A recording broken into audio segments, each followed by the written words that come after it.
வணக்கம் சொந்தங்களே, பிரவீன் தனியா கார்டன் வெல்கம் பண்ணுறோம். நம்ம கார்டன் வீடியோ போட்டு ரொம்ப நாள் ஆச்சுங்க.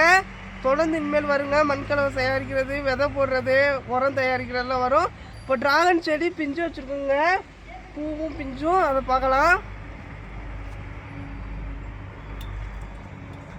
இதுவும் தொடர்ந்து டீட்டெயில் அடுத்த வீடியோவில் போடுறோம். இப்போ நம்ம கத்திரிக்காய் விதை எப்படி எடுக்கிறதுன்னு பார்க்கலாம். நம்ம யார் சொல்லித்தர போகிறாங்கன்னா மாணவர் பிரதீப் பண்ண தான் சொல்லித்தர போகிறாங்க. வாங்க அந்த வீடியோ பார்க்கலாம். அது முன்னாடி சேனலை சப்ஸ்கிரைப் பண்ணி பெல் பண்ணி கிளிக் பண்ணி ஆல் ஆப்ஷன் உங்களுக்கு ஸ்கிப் பண்ணால் பாருங்கள். வணக்கம் மக்களே, நான் உங்கள் மாணவர் பிரதீப்.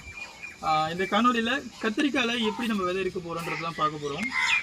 இங்கே ஒரு 3 விதமான கத்திரிக்காய் இருக்குது. இளம்பாடி முள்ளு கத்திரி, வேங்கேரி கத்திரி, செவந்தம்பட்டி கத்திரி. நாங்கள் பயணம் பண்ணும்போது ஒருத்தர் ஒரு மாதிரி கத்திரிக்காயில் விதை எடுக்கிறதுக்கான நுட்பங்கள் சொல்லியிருந்தாங்க. இப்போ இந்த கத்திரிக்காய் நாங்கள் என்னுடைய அனுபவத்தை மட்டும் நான் இங்கே பகிர்றேன். இப்போ இந்த இளம்பாடி முள்ளு கத்திரி பொதுவாக கத்திரிக்காய் வந்து காம்புலேருந்து கீழே விழுந்துச்சுன்னா இந்த மாதிரி தான் இருக்கும். இதை தான் 2ஆக கட் பண்ணி நம்ம விதையை அலசுவோம். ஆனால் இதே மெத்தடு எல்லா ரகத்துக்குமே வரத்துக்கிறது. இப்போ இது வேங்கேரி கத்திரி. இந்த வேங்கேரி கத்திரி காம்போடு கீழே விழவே விழாது. ஏன்னா இது காம்போடவே தான் இருக்கும். இது எப்படி அழுகும்னா, அடிப்பகுதி அழுகும், அப்படியே அழுகிட்டே மேலே இது காஞ்சி தான் போகும். கட்டினும் இந்த மாதிரி ஃபுல்லெல்லாம் நொதிக்காது. இந்த மாதிரி நொதிக்காது. அப்படியே நொதிச்சாலும் இது ஃபுல்லாக நொதிக்காமல் அங்கேருந்து கொஞ்சம் கொஞ்சமாக நொதிச்சு தான் வரும்.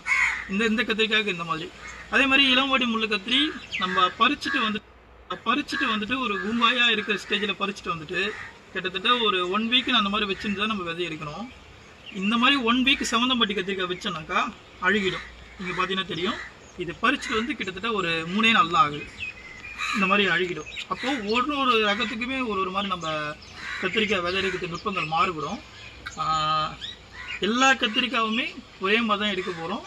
இந்த மாதிரி பூங்காயாக இருக்கிறத எடுத்து நல்லா இந்த மாதிரி கசக்கிங்க. மேக்ஸிமம் இந்த மாதிரி கூட பண்ணிக்கோங்க.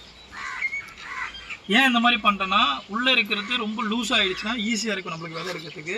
இந்த மாதிரி தண்ணி கொஞ்சம் எடுத்து வச்சுக்கிட்டு இந்த மாதிரி நீட்டு வாக்கில் அறுத்துட்டிங்கன்னா விதைகள் இந்த மாதிரி இருக்கும். நீங்கள் அழுத்தும் போது இந்த மாதிரி கையை வச்சு அழுத்தினா விதைகள் எல்லாமே தரைச்சியாக இப்படி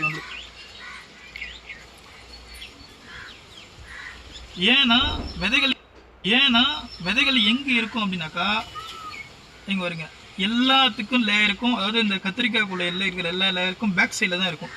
இந்த பக்கம் தான் நம்மளுக்கு விதை இருக்கிற இடமே. அப்போது நம்ம விதைகளை இந்த மாதிரி நீங்கள் அலசினீங்கன்னா இந்த இடத்துல விதை இருக்கவே இருக்காது. இங்கே மட்டும்தான் விதைகளே இருக்கும். ஒரு சில விதைகள் வெள்ளை கலரில் இருக்கும். இது ரெண்டுமே திரைச்சியாக இல்லாத விதைகள் எல்லாமே மேலே மிதக்கும், அடியில் திரைச்சியான விதைகளாக இருக்கும். இது எப்படின்றது நீங்களே பாருங்கள். இப்போ ஊற்றுறேன்.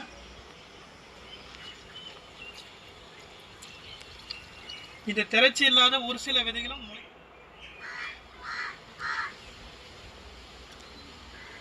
இதுதாங்க கத்திரிக்காய் விதை. திரைச்சியாக இருக்கக்கூடியது நீங்கள் பார்த்தீங்கன்னா தெரியும். அடியில் நம்ம இதை என்ன பண்ண போகிறோன்னா, வெயிலில் எடுத்து ஒரு 2 மணி நேரம் வெயிலில் நம்ம காய வைக்க போகிறோம்.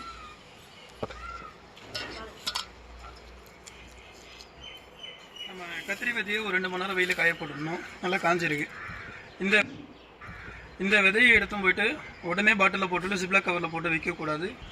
ஒரு 7 நாட்களாவது நிழலில் உணர்த்தி வைங்க. வீட்டுக்குள்ளே இந்த சில்வர் பாத்திரத்திலே கூட எடுத்து வச்சாவே போதுமானது. அதே மாதிரி இந்த விதையை நீங்கள் உடனேவும் விதைக்கக்கூடாது. ஒவ்வொரு காய்கறி விதைகளுக்குமே ஒரு குறிப்பிட்ட காலங்கள் விதை ஒருக்கன்றது ரொம்ப முக்கியமானது. கத்திரிக்காய்க்கு 60 நாட்கள் விதை ஒருக்கன்றது ரொம்ப முக்கியமானது. நீங்கள் அதுக்கப்புறம் எடுத்து இந்த விதைகளை நீங்கள் விதைக்கலாம். இதுபோல் எல்லா காய்கறி விதைகளுமே எப்படி இருக்குதுன்றத அடுத்தடுத்த வீடியோவில் நம்ம பார்ப்போம். சந்திப்போம் மக்களே. என்னங்க, எப்படி கத்திரி விதை எடுக்கணும்னு பார்த்தீங்களா? இந்த வீடியோ யூஸ்ஃபுல்லான வீடியோங்க. உங்கள் ஃப்ரெண்ட்ஸு எல்லாத்துக்கும் ஷேர் பண்ணுங்கள். தெரியாதவங்க தெரிஞ்சுக்கிடுவாங்க. இந்த வீடியோ பிடிச்சிருந்தா லைக் பண்ணுங்கள், ஷேர் பண்ணுங்கள், கமெண்ட் பண்ணுங்கள், சப்ஸ்கிரைப் பண்ணி பெல் பண்ணி கிளிக் பண்ணி ஆல் ஆப்ஷன் பண்ணுங்கள். எங்களுக்கு சப்போர்ட் பண்ணால் லைக் பண்ணுங்கள். Bye bye. Happy gardening.